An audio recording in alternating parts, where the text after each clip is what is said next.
Jeffrey डामर का जन्म 21 मई 1960 को अमेरिका के विस्कॉन्सिन में हुआ था। बचपन से ही उसके पेरेंट्स ने उस पर खास ध्यान नहीं दिया।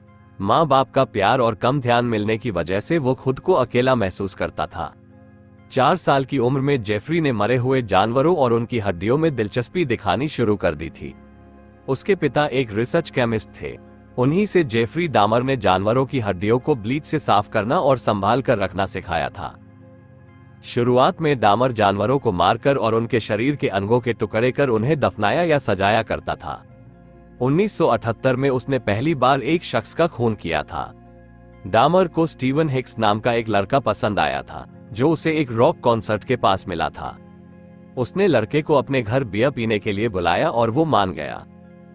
1978 से 1991 तक जेफरी डामर ने 17 गे लड़कों को मारा था।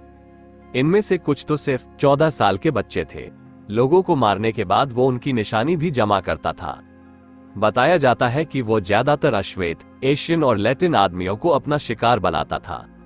डामर अपने विक्टिम्स को ज्यादातर गे बार, मॉल और बस स्टॉप से चुनता था। वो उन लोगों को पैसे या सेक्स का लालच लेकर अपने घर लाता और उन्हें शराब पिलाता था, ड्रग्स देता और जान से मारता था। विक्टिम के मरने के बाद वो उनके मृत शरीर के साथ सेक्स करता और फिर उनके शरीर के टुकड़े टुकड़े कर देता था। कई बार वो अपने विक्टिम के किसी बॉडी पार्ट को याद के तौर पर रख लेता था। इसमें शख्स का सिर या प्राइवेट पार्ट शामिल होते थे।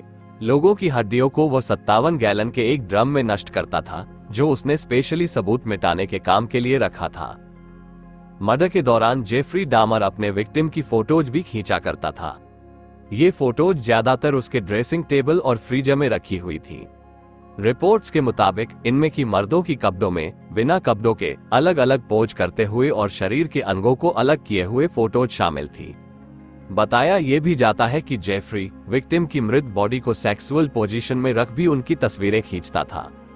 नेटफ्लिक्स के शो के मुताबिक वो ऐसा अपनी यादों को बनाए रखने और कंपनी के लिए करता था।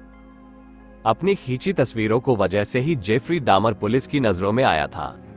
पकड़े जाने के बाद उसे एक के बाद एक 15 उम्र कैद हुई थी। इसका मतलब था कि उसे 941 सालों तक जेल में ही रहना था। लेकिन कोलंबिया करेक्शनल फैसिलिटी में 3 साल और 4 महीने रहने के बाद उसकी हत्या कर दी गई थी। डामर को 28 नवंबर 1994 के दिन उसके जेल के साथ ही क्रिस्टोफर स्कोवर ने जिम की मेटल बार से मार मार कर उसकी हत्या कर दी थी। जेल में बिताए अपने समय में डामर ने अपने अपराधों को कबूल किया था।